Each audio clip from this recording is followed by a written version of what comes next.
This is how to add a chapter in Overleaf.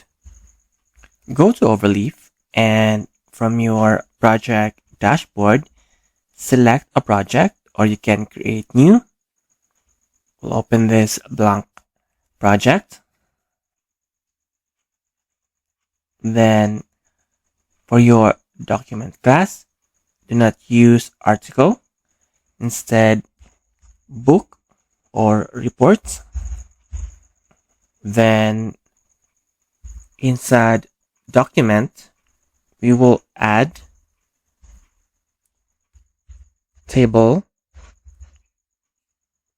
of contents. Then we will add a chapter by typing backslash and chapter. So inside it is the chapter name. Let's say intro. And we will add content. Let's say intro content. Then let's say we will add a section. Be section. Let's say background. And we'll label this background section. Then we'll add another chapter.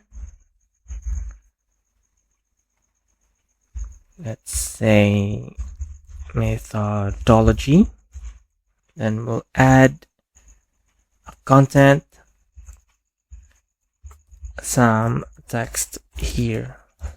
And now let's recompile to see the results. And we have just added the chapters. So this is how to add a chapter in Overleaf.